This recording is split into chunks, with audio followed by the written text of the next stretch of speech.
निरंजन अलख निरंजन अलख निरंजन। गुरुदेव, आपणही इतक्यात एखाद्या शाबरी मंत्राची रचना केलीच असेल, होय ना? होय गहिनी,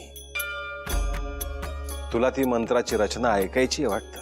मी माझे सद्भाग्य समजतो गुरुदेव। ठीक आहे। आदेश अलख निरंजन।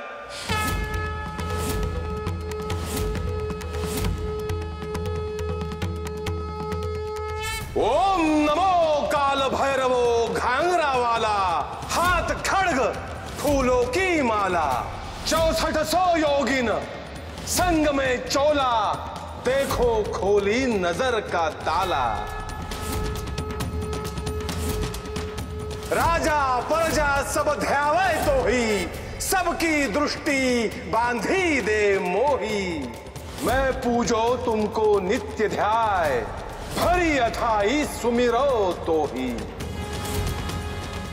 तेरा किया सब कुछ होए, देखो भैरव तेरे मंत्र की शक्ति। चले मंत्र ईश्वरो वाचा, चले मंत्र ईश्वरो वाचा।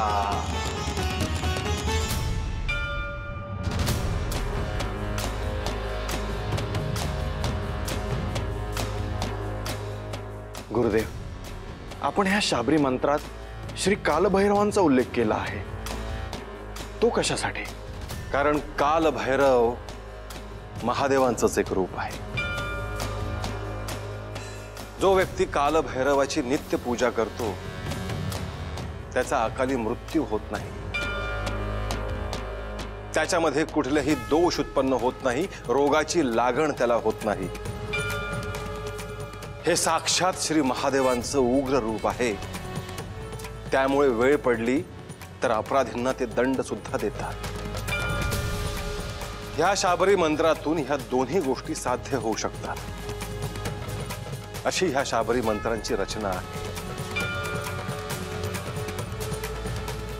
आदेश अलख निरंजन।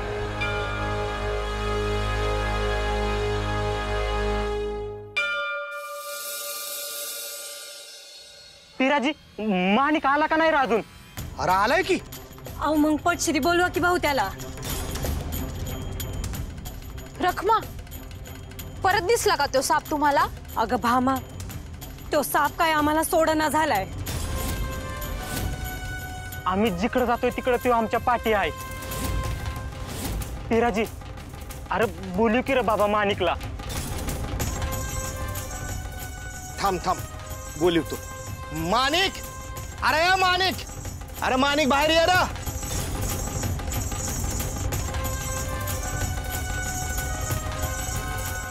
माणिक, अरे तो साप आम्हाला का दिसतो या? ही काय भानगड आहे ती तरी सांग। अरे माणिक, आम्हाला त्याच्यापासून वाचीव बघ। अरे जिथं जातो तिथं तो आम्हाला दिसतोय। तुमच्या वागण्यात काय चुकते याचा विचार केला का तुम्ही?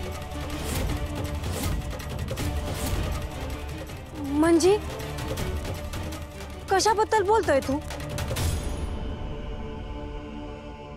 तूच सांग आम्हाला काय चुकलंय आमचं। अरे आम्ही तर कुणाच्या आद्यात मध्येच बी नसतोय बघ। तुम्हाला जे धन मिळालं ते कुठून आलं आणि ते कुणाचं आहे याचा काही बी विचार केला नाही का तुम्ही?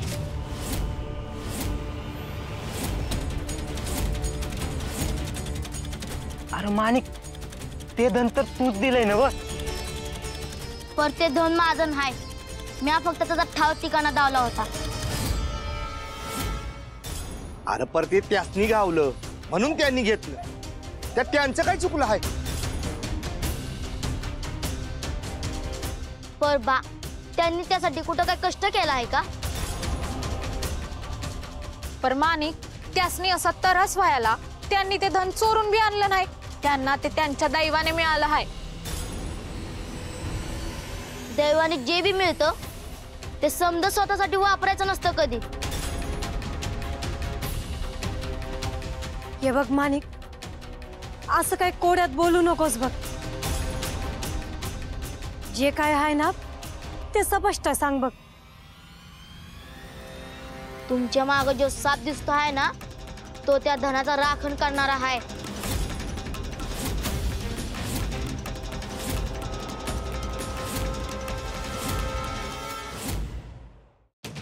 काय सांगतो? वय, तो सापाच्या रूपात तुमच्या माग फिरतो या. तुम्ही ते समद धन स्वतःसाठी वापरलं म्हणून तसं घडतं या.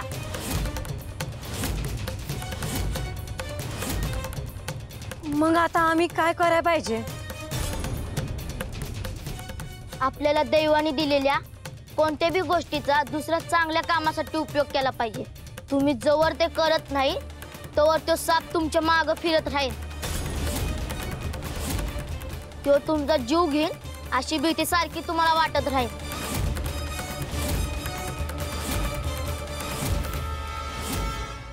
आम्ही चुकलो असेल बाबा, पण आता ह्या समजातून तूच आम्हाला बाहेर काढ. आता तूच काय तो उपाय सांग. त्या धनाचे 5 वाटे करा.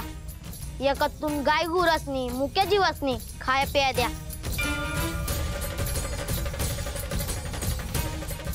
एक वाटा ज्यासनी खाया अन्न नाही त्या माणसासनी, अडल्या नडल्या माणसासनी द्या. एक देवादिकाच्या कामासाठी वापरा. एखाद्या मंदिराला तेलवात करायसाठी दान करून टाका. आणि उरलेलं एक तुमच्यासाठी वापरा.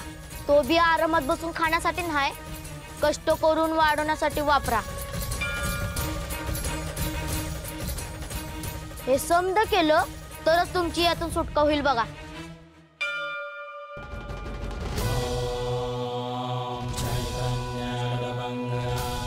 माणिक, बरं झालं तू आम्हाला सांगितलं हे. आता हे आम्ही उद्याच करू. चांगलं काम केलं तर समधी संकट दूर होत्यात. एवढं करा, मग बघा काय होतंय ते. होय होय पिराजी, येतो आम्ही. चल गरज नाही.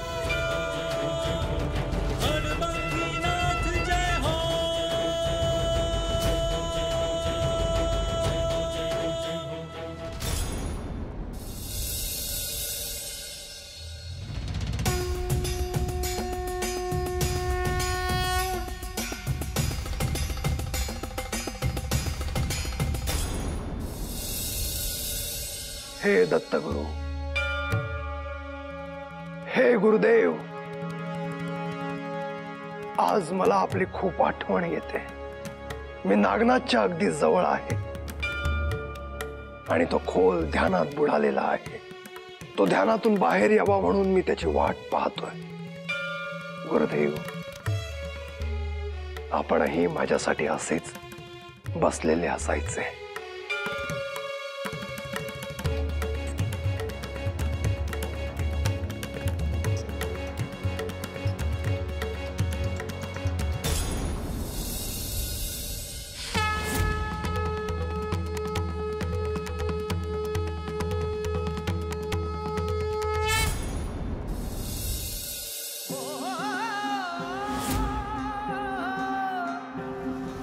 भस्मांकित शिव स्वरूप ललाटी शोभत त्रिपुंड सिद्ध योगी वितरागी धग धगते तेज कुंड सज्जनासी संजीवन दुरितांचे निर्दालन जगदोद्धारास्तव जणू प्रकटति नव नारायण सृष्टीच्या स्पंदनात काळाच्या मंथनात दुम दुम तो दुम दुम तो दुम दुम तो दुम दुम तो एकनाद व्यापुनी त्रिभुवन अलख निरंजन अलख निरंजन अलख निरंजन हो आदे अलख निरंजन अलख निरंजन अलख निरंजन हो अलख निरंजन अलख निरंजन अलख निरंजन हो आदे अलख निरंजन अलख निरंजन अलख निरंजन हो अलख निरंजन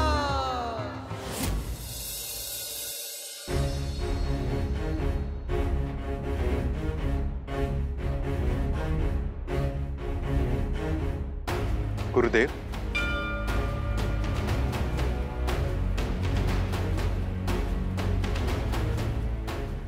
शुभम भवतु.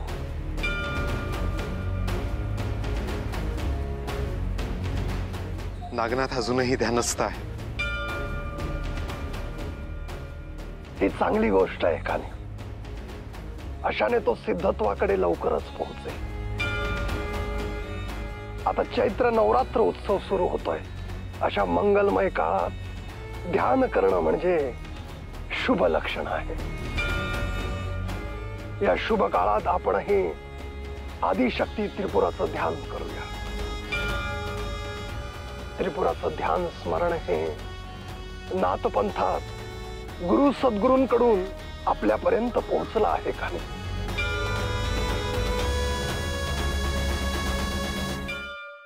महादेवी त्रिपुरा म्हणजे त्रिपुर सुंदरीच ना? होय का नाही? आदिशक्तीचे अनेक विध रूप आहेत. त्रिपुरा हे त्यातीलच एक आहे. त्रिपुरचा साधा अर्थ 3 नगर असा होतो, परंतु त्याचा मूळ अर्थ वेगळा आहे का नाही? मग ती 3 स्थानं कोणती गुरुदेव? हे त्रिपुर म्हणजे मनुष्य मनाच्या 3 अवस्था असतात का नाही? जेव्हा मन जागृत अवस्थेत असत, जेव्हा स्वप्नामध्ये असत, आणि जेव्हा खोल अशा निद्रेच्या अवस्थेत असत. आणि या 3ही अवस्थेत जी शक्ती वास करत असते ती म्हणजे आपली चेतना. आणि या संपूर्ण ब्रह्मांडाची चेतना म्हणजे आदिमाया त्रिपुरा आहे. मग गुरुदेव, त्रिपुरा मातेची आपल्यावर कृपा राहावी त्यासाठी आपण काय करायला हवं? मनुष्याने मनाच्या या 3ही अवस्थेत असताना त्रिपुरेचे ध्यान स्मरण करायला हवं. शिवाय चैत्र नवरात्राच्या काळात तिची यथाशक्ती पूजन करायला हवं, आराधना करायला हवी. तिची सगळ्यांवरती कृपा राहावी म्हणून आपण प्रार्थना करूया.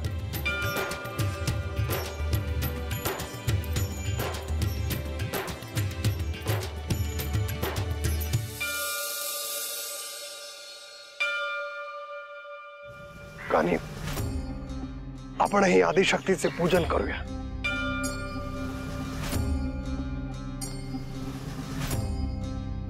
तू पाणी घेऊन ये, मी इथली जागा स्वच्छ करतो. आपण इथे त्रिपुरा देवीची प्रतिष्ठापना करूया. या काळात केलेली साधना एक तपस साधना केल्यासारखी आहे का नाही?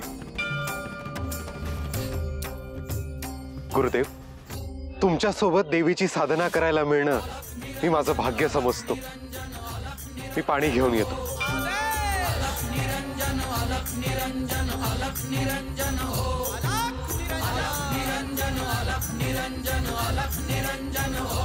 अलख निरंजन अलख निरंजन अलख निरंजन हो. अलख निरंजन.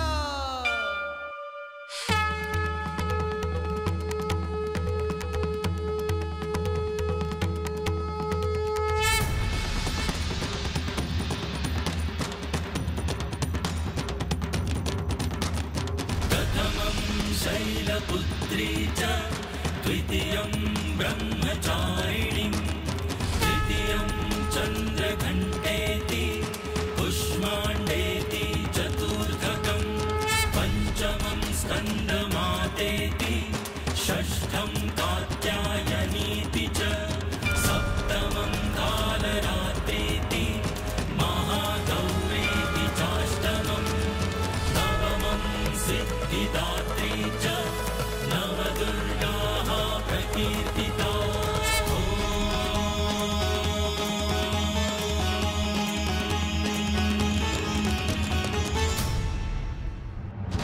गिरिनन्दिनि नन्दितमेदिनि विश्वविनोदिनि नन्दिनुते गिरिवरविन्ध्यशिरोदिनि वासिनि विष्णुविलासिनि जिष्णुनुते भगवति हेशितिकण्ठकुटुम्बिनि भूरि कुटुम्बिनि भूरि कृते जय जय हे महिषासुरमर्दिनि. हे आदिशक्ती, हे त्रिपुरवासिनी, तुझ्या क्षणी या सृष्टीची निर्मिती केली, रचना केली, त्या शुभ तिथीला चैत्र नवरात्रीचा प्रथम दिवस म्हणून ओळखलं जातं। इथून पुढे 9 दिवस तुझ्या विविध रूपांचं पूजन केलं जातं। तुझ्या कृपा आशीर्वादाने या सृष्टीमध्ये चैतन्याचा संचार आहे। आजवर तू या सृष्टीचा सांभाळ केला आहे, हीच कृपादृष्टी सदैव राहू दे।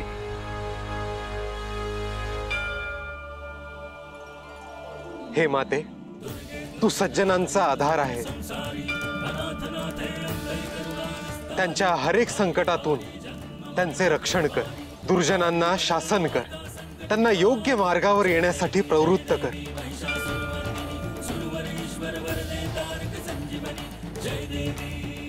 नाथ संप्रदायामध्ये तुझं स्मरण, पूजन, साधना हे गुरु सद्गुरूंकडून आमच्यापर्यंत आलं आहे।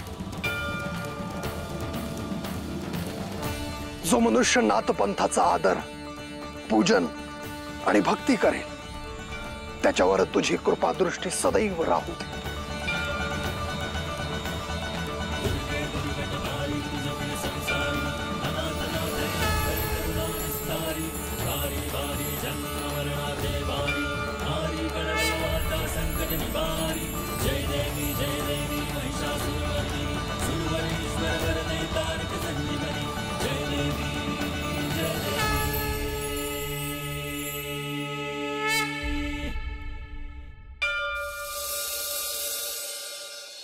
गुरुदेव, माणिक त्याच्या आई वडिलांबरोबर आपल्याला भेटायला आला होता, परंतु आपण त्याला प्रत्यक्ष दर्शन दिलं नाही। आपण माणिकला भेटायला कधी जाणार आहोत? लवकरच भेटणार आहोत गोरक्षा। त्यासाठी आपण गावात जाणार आहोत आणि माणिक सोबत इतर लोकांनाही आपल्याला भेटायचं आहे। लोकांना भेटण्याचे काही विशेष कारण आहे का गुरुदेव? रोजच्या जगण्याचा जो संघर्ष आहे त्यातच लोक इतके अडकलेले आहेत की त्यांच्या हे ध्यानी सुद्धा नसे की चैत्र नवरात्रीचा काळ सुरू झाला आहे। आपल्याला लोकांना जागृत केलं पाहिजे, ही परंपरा सुरू ठेवली पाहिजे। त्या निमित्ताने एका पिढीकडून पुढच्या पिढीकडे ही परंपरा जाईल आणि प्रत्येकाच्या आतमध्ये असलेलं आदिशक्तीचं तत्व जागृत होईल।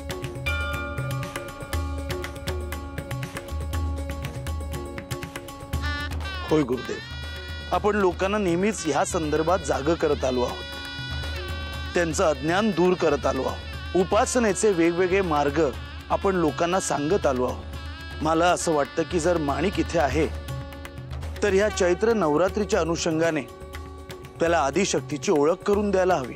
माणिकला आदिशक्तीची, तिच्या उपासनेची ओळख करून देणं गरजेचं आहे। भविष्यात त्याला जे कार्य करायचं आहे त्यासाठी आदिशक्तीच्या कृपेची त्याला आवश्यकता आहे। गुरुदेव, आपण माणिकला आणि लोकांना चैत्र नवरात्रीविषयी सांगाल तेव्हा मलाही ते आपल्या मुखातून पुन्हा ऐकायला मिळेल।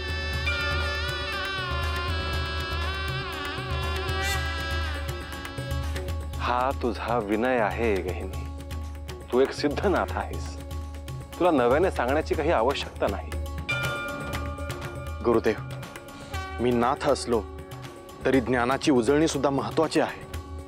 आपणच नाही का आम्हाला शिकवलं? शिष्य शोभतोच खरा। ह्यावेळी मी नवीन काही गोष्टी सांगणार आहे ज्या तू क्वचितच ऐकल्या असशील।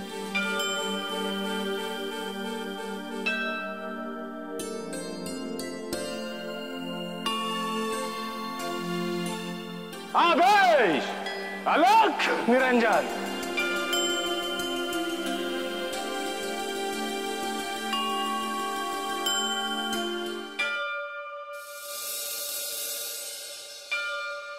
सामान्य माणसांना प्रश्न पडत असेल की हे लोक आयुष्यभर वनात, अरण्यात, एकांतात फिरत काय करतायत? मिळेल ती भिक्षा मागून हे काय साध्य करू पाहतायत? तर आम्ही भौतिक जगापासून दूर राहून लोखंडासारखं स्वतःला तपश्चर्येने तप्त करून परम शक्तीला जागवतो आहे। या शक्तीचा उपयोग आम्ही तुमच्यासाठी, या सृष्टीच्या कल्याणासाठीच करत आहोत. हे कार्य इतकं सोपं नाही. त्यात त्याग आहे, निष्ठा आहे, कठोर तप आहे.